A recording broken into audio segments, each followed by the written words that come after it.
La escena del hallazgo se encuentra en la calle Aquiles Cerdán, número 3, de la colonia Emiliano Zapata, en San Andrés Cholula, Puebla. Se encuentra el cuerpo sin vida de una joven de aproximadamente 20 años, delgada y de baja estatura. Se hace el hallazgo entre las 14 y 15 horas por la señorita Juanita de Jesús Pérez, quien se sabe hasta ahora trabajaba como la señora del aseo y tenía una muy buena relación con la víctima. La única información que se tiene es que la víctima respondía el nombre de Fernanda y que mantenía una relación amorosa con una persona de nombre Javier. El cuerpo se encontró con múltiples marcas de forcejeo en su habitación, ubicada en la planta alta de una casa de 2 pisos. El tipo de violencia empleado se cataloga como una violencia expresiva y su grado de planificación como delitos impulsivos o de oportunidad. Esto sucedió el 11 de abril del 2018, en un lugar que denominamos de tipo cerrado, en la calle Aquiles Cerdán número 3 de la colonia Emiliano Zapata de San Andrés Cholula, Puebla. En dicho lugar no se tienen registros de actividades delictivas frecuentes.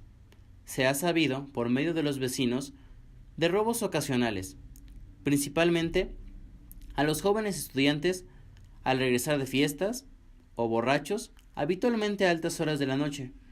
Sin embargo, con el estado en que los mismos se encuentran, no se hace uso de ningún tipo de violencia y no se les han lastimado. Es una comunidad no muy grande, urbanizada, pequeña, entre 50 y 60% de los vecinos son de fuera. Esto implica que en aquellos días que son festivos, fines de semana, la actividad y el tránsito de la colonia se ve reducida bastante.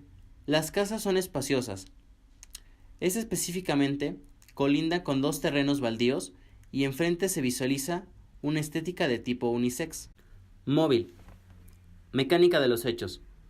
Entre las teorías principales se tiene que el sujeto acompañó a Fernanda de la universidad hasta su casa, o bien se reunió con ella en la misma, procediendo a entrar. Se comenzaron a preguntar cosas triviales, rutinarias, hasta que fue una de estas mismas conversaciones la que llevó a que las cosas se subieran de tono, provocando que Javier se molestara en exceso. Quizás no era la primera vez que algo así pasaba. Posiblemente Fernanda se dio la vuelta, dándole la espalda a su novio, dispuesta a abandonar el pasillo de servicio donde habría dado inicio la confronta. Corrió por las escaleras, llegando a su habitación. Javier, al verse ignorado, corrió tras ella. A su paso se molestaba más y más, provocando un forcejeo en la entrada de la habitación. Esto hizo que Fernanda tropezara con uno de los bordes de la cama y que Javier se abalanzara sobre ella. Con esa adrenalina e impulsividad, quiso abusar de ella sexualmente. Se podría sospechar incluso que todo dio comienzo por un arranque de celos. Viendo las marcas en el cuerpo de la víctima y el tipo de ilícito que se tuvo la intención de cometer, se aprovechó el horario para la comisión de este delito. Aunque por las circunstancias, es posible que el victimario no tuviera conciencia de esto. No se encontraba la señora de la limpieza. Los vecinos más cercanos o bien no abrían sus negocios o se encontraban en la escuela o trabajando. Al apreciar resistencia por parte de la víctima y que éste empezó a gritar, la desesperación de Javier aumentó considerablemente y dejó a un lado los chupetones y rasguños que le estaba proporcionando. A la víctima se vio asustado en una situación que no podía controlar. La intentó silenciar y su novia, al no hacer caso, lo irritó aún más. Javier hizo lo primero que se le vino a la mente. La comenzó a sacudir entre 2 o 3 veces, pero por el momento no se dio cuenta que a su novia le estaba golpeando contra el piso. Al ver lo que había hecho, Javier decidió huir de la escena, sin preocuparse tanto sobre las condiciones en las que dejaba la misma. El sujeto empleó un método de aproximación de tipo sorpresivo. Al aprovecharse que la víctima se encontraba vulnerable por la discusión que tuvo lugar momentos antes del suceso, se usó un método de control principalmente físico, mas no se descarta la idea que también se hubiera perpetrado amenazas verbales hacia la joven. No se encuentran armas en la escena ni signos de que hayan sido utilizadas. Es probable que el victimario no haya controlado sus impulsos por las emociones presentadas en el momento. Procedió a atacar a la víctima de una manera brutal. Se encuentran marcas de agresión sexual, equimosis en el muslo derecho, marcas de rasguño en la cara, mentón y cuello, así como la herida mortal ubicada en la región occipital, misma que fue provocada por múltiples golpes que la víctima recibió en contra de una superficie dura, en este caso el suelo. Finalmente, fueron los mismos los que terminaron privándola de la vida. Es posible que la comisión del hecho haya durado 40 minutos aproximadamente.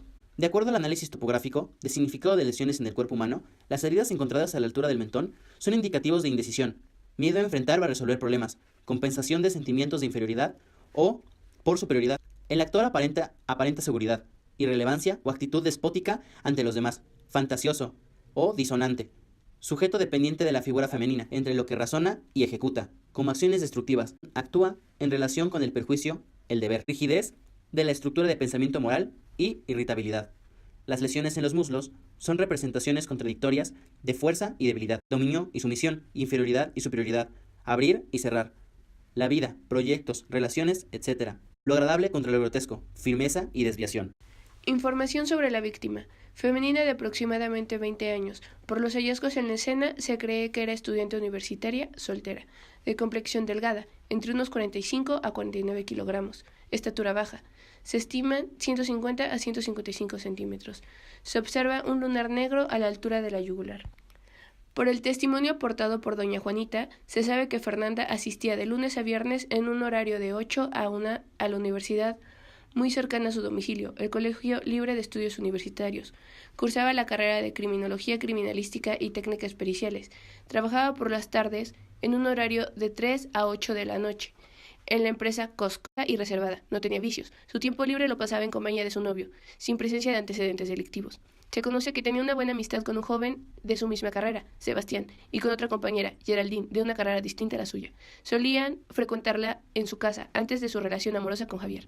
No se tiene registro que tuviera contacto con ningún familiar directo, ya que es procedente del estado de Nuevo León. La señora Juanita representaba el papel sustituto de la figura materna en su vida. Personas la describían como una chica prudente, de buen corazón. A veces se notaba algo triste. Se piensa que por la lejanía entre ella y su familia. Al parecer era Javier, su novio, quien se encargaba de llenar ese hueco. No gozaba de pelear, solía darle la razón a las personas, y cuando se veía en situaciones complicadas o que pensaba eran difíciles de manejar, daba la espalda e ignoraba. Emocionalmente buscaba estar lo más estable posible, sin aprietos ni estresores. Su casa se ubica en calle Aquiles Cerdán número 3 de la colonia Emiliano Zapata, San Andrés Cholula, Puebla. Su trabajo en Boulevard del Niño Poblano, número 2904, Reserva Territorial Aquiscayot. Su escuela en Camino Real a San Andrés, número 4002, Emiliano Zapata, con código postal 72810, muy cerca de su domicilio. Fue vista por última vez en las instalaciones de su universidad. Perfil criminológico. Edad 25 años. Sexo masculino. Nivel educativo universitario. Ocupación. Trabaja como empleado en un restaurante bar denominado El Costeñito.